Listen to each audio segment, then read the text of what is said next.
Hello students, welcome to my channel. I am Anamika Dikshit and you are watching example number 1 chapter 9 some applications of trigonometry. Okay, question है a tower stands vertically on the ground. एक tower सीधा सीधा ground पर खड़ा हुआ है. ठीक है. From a point on the ground, किसी भी एक पॉइंट से ग्राउंड पर के, which is 15 metre away from the foot of the tower, जो कि 15 मीटर दूर है. वो पॉइंट जो ग्राउंड पर है वो टावर से 15 मीटर दूर है. ठीक है.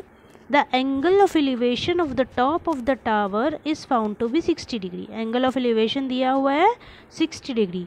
Find the height of the tower. देखिए इस यहाँ पर हाइट एंड डिस्टेंस के क्वेश्चंस करने से पहले पूरे क्वेश्चन को एक बार आराम से इत्मीनान से पढ़ लीजिएगा, जल्दीबाजी नहीं करिएगा. एक बार क्वेश्चन पढ़ लीजिए, आराम से समझ लीजिए और फिगर ड्रॉ कर लीजिए, फिर सॉल्व करिए. ठीक है. तो सबसे पहले हम गिवन लिख लेते हैं. क्या क्या गिवन है हमको. वर्ड प्रॉब्लम में गिवन तो ज़रूर लिख लिया करिए. अ tower stands vertically on the ground. ठीक है. तो हम एक ग्राउंड बनाते हैं. सपोज़ ये ग्राउंड लिया हमने ए बी कोई.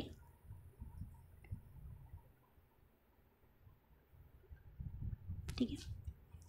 From a point on the ground which is 15 metre away from the foot of the tower. मान लिया बी पॉइंट पर ये कोई टावर है. अब यहाँ पर ड्राइंग तो हमें करनी नहीं है, हमें बेसिकली अपने फिगर को मैथ्स के फिगर के अकॉर्डिंग ही बनाना है. ठीक है. ये ए बी हो गया, तो अब ये कौन सा पॉइंट होगा, सी बी. ठीक है. सी बी क्या हो गया हमारा, टावर. और टावर से वो जो पॉइंट है जहाँ पर ये है ए, तो वो कितना दूर है, 15 मीटर. तो ये ए बी का डिस्टेंस हो गया 15 metre from the foot of the tower. The angle of elevation of the top of the tower is 60 degree. यहाँ 15 मीटर पे ए पे कोई जो टॉप पे देख रहा है टावर के, या देख रहा है या नहीं देख रहा है, एंगल ऑफ एलिवेशन मतलब ऊपर की तरफ ही देखा जा रहा है, तो ये एंगल जो है वो कितना दिया हुआ है, 60 degree. Find the height of the tower. आपको सी बी फाइंड करना है. ठीक है. फिगर ड्रॉ कर लिया. अब इसके अकॉर्डिंग आप गिवन लिख लीजिए. ए बी हो गया आपका 15 मीटर और एंगल सी ए बी हो गया 60 डिग्री. और आपको बी सी फाइंड करना है.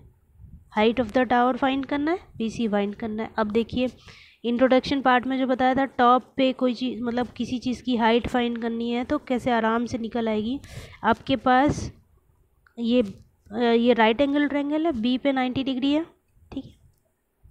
तो राइट एंगल ट्रायंगल में आपको बेस दिया हुआ है और आपको परपेंडिकुलर फाइंड करना है. तो कौन से ट्रिग्नोमेट्रिक रेशियो का इस्तेमाल कर सकते हैं, आप tan का भी इस्तेमाल कर सकते हैं, आप कॉट का भी इस्तेमाल कर सकते हैं. tan में क्या इस्तेमाल होता है, p by B, perpendicular by base, और कॉट में बेस बाई परपेंडिकुलर. तो दोनों में से किसी भी एक ट्रिग्नोमेट्रिक रेशियो का इस्तेमाल कर सकते हैं.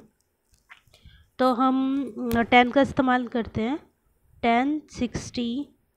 ठीक है. जो एंगल ऑफ एलिवेशन होगा वो ही अब tan थीटा हो जाएगा. ठीक है. tan 60 is equal to perpendicular upon base होता है. परपेंडिकुलर हमारा क्या हो गया, बी सी. बेस क्या है हमारे पास, ए बी.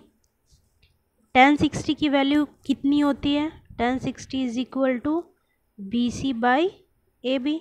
और tan 60 आपको अब तक याद कर लेना है. √3 नहीं याद होता है तो जो मैंने आपको चार्ट बना के बताया था वो चार्ट ज़रूर बनाइएगा एग्ज़ाम पेपर पर. ठीक है. बी सी तो फाइंड ही करना है हमको, और ए बी 15 है. ठीक है. क्रॉस मल्टीप्लाई करेंगे तो कितना आ जाएगा, 15√3 is equal to B C. ठीक है. देयरफॉर हो गया question. Height of tower is 15√3 metre. ठीक है. बस ये ध्यान रखना है कौन सा ट्रिग्नोमेट्रिक रेशियो पुट होगा. यहाँ पर कुछ बच्चे मिस्टेक कर देते हैं, ट्रिग्नोमेट्रिक रेशियो को ध्यान नहीं रखते, उसको बस ध्यान रखेंगे आपको तो हाइट एंड डिस्टेंस बहुत ही इजी चैप्टर है. Okay. Thank you for watching and have a nice day.